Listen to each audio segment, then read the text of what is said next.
आज हम BA part third के अंतर्गत भारत के भूगोल में भारत का भौतिक विभाजन के अंतर्गत आज सतलज गंगा ब्रह्मपुत्र का मैदान का अध्ययन करेंगे। स्थिति एवं विस्तार। हिमालय पर्वत श्रेणियों के दक्षिण में अधिकांश उत्तरी भारत पर पूर्व से पश्चिम लगभग 3200 किलोमीटर लंबाई तथा 150 से 500 किलोमीटर चौड़ाई में यह धनुषाकार मैदान विस्तृत है। काप के निक्षेपों से निर्मित यह मैदान अत्यंत समतल है। इसका ढाल एवं ऊंचाई बहुत मंद है। गंगा के मैदान का औसत ढाल 25 सेंटीमीटर प्रति किलोमीटर से भी कम है। गंगा डेल्टा से तराई तक औसत ऊंचाई 200 मीटर मात्र है, तथापि इससे काप के निक्षेप समुद्र तल से 3000 मीटर से भी गहरे हैं। इस मैदान का विस्तार सिंध के अधिकांश उत्तरी राजस्थान, पंजाब, हरियाणा, उत्तर प्रदेश, बिहार, उड़ीसा, पश्चिम बंगाल, बांग्लादेश तथा असम के आधे भाग पर है। हिमालय के भौतिक विभाग। भारत का उत्तरी मैदान सिंधु, सतलज, गंगा व ब्रह्मपुत्र तथा उत्तरी सहायक नदियों द्वारा लाई गई मिट्टियों से निर्मित अति उर्वर प्रदेश है। ये नदियाँ हिमालय से उतरते हुए पर्वतों की तलहटी में असंगठित पदार्थों से युक्त एक सक्रिय पट्टे का निर्माण करती है, जिसे द्विभाजित किया जा सकता है। पहला है भाबर।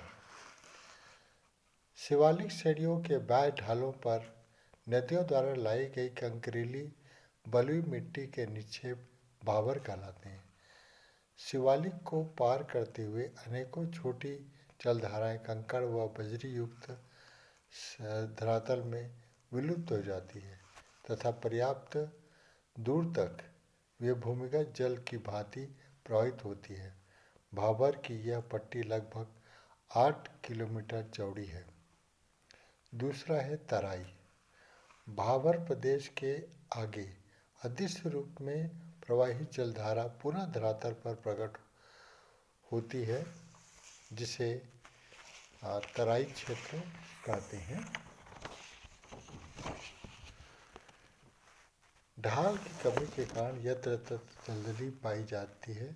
इसमें ऊंची घास, सघन वन एवं वन्य जंतुओं की बहुलता पाई जाती है। इन सघन वनों से कभी मच्छरों का अत्यधिक प्रकोप रहता था, किंतु अब अधिकांश वनों को साफ करके फार्म बना दिए गए हैं।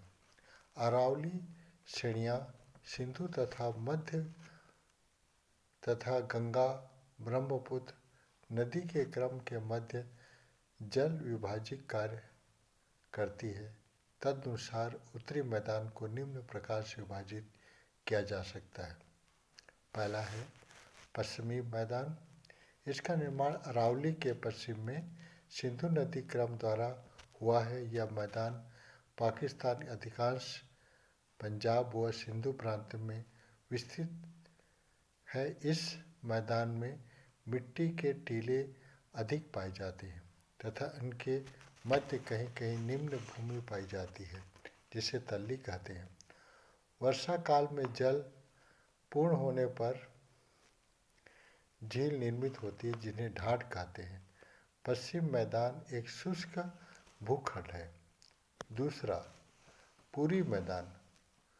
उत्तरी मैदान के इस भाग का विस्तार अधिक है। गंगा व सहायक नदियों द्वारा निरंतर प्रतिवर्ष काप के निक्षेपों से निर्मित यह भूखंड अत्यंत उर्वर, आर्द्र एवं समतल है।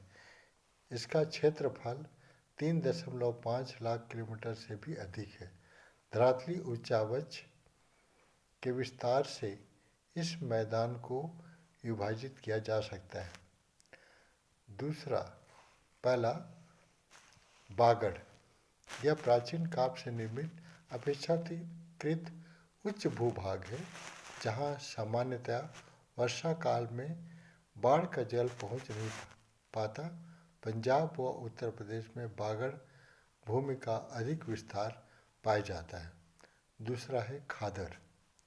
ये नवीन काल से निर्मित निचले मैदानी भाग हैं जो वर्षा काल में बाढ़ग्रस्त हो जाते हैं और पूर्वी उत्तर प्रदेश, बिहार व पश्चिम बंगाल में खादर की अधिकता है। बागड़ भूमि में कहीं कहीं बालू के ढेर पाए जाते हैं, जिन्हें भूड़ कहते हैं।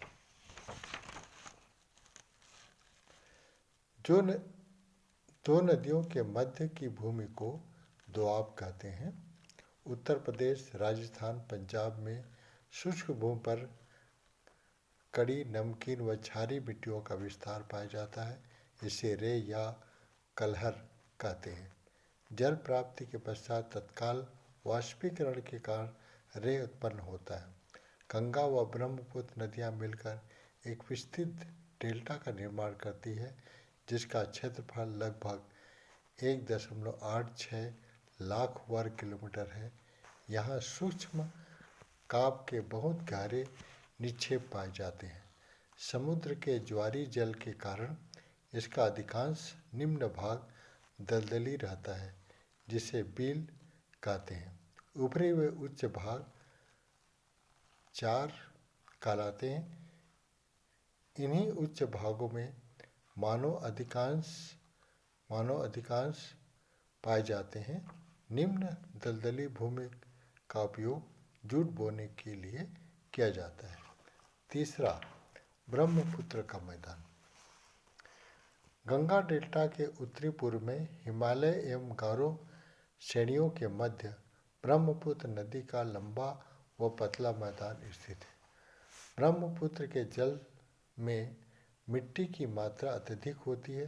प्राय जल प्राप्ति में अवरोध आने पर मिट्टी एकत्रित हो जाती है तथा नदी का जल तटबंधों को तोड़कर आसपास के निम्न भागों में बाढ़ का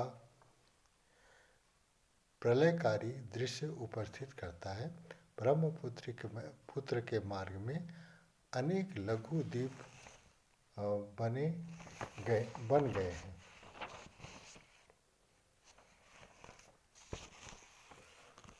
उत्तरी मैदान की उत्पत्ति। हिमालय पर्वत के निर्माण के कारण हिमालय व प्रायद्वीपीय पठार के मध्य एक गहरी खाई बन गई थी, जिसमें तेथिस का जल भर गया। अरब सागर व बंगाल की खाड़ी उसी जल पूर्ण खाड़ी का अवशिष्ट रूप है। हिमालय से निकलने वाली नदियाँ उस खाड़ी के तल में कंकड़, पत्थर आदि अवसाद का निक्षेप करने लगी। इसे वर्तमान विशाल उत्तरी मैदान की रचना हुई। इस मैदान का निर्माण काल प्लीस्टोसीन युग व आधुनिक युग माना जाता है। इस मैदान की भौगोलिक विशेषताएं निम्नलिखित हैं। यह मैदान अत्यधिक समतल है। इस पर पहाड़ियाँ व टीलों का प्रायः अभाव पाया जाता है। इस मैदान का ढाल 25 सेंटीमीटर प्रति किलोमीटर है। वर्ण मिट्टी के निक्षेप बहुत गहरे हैं। धन्यवाद।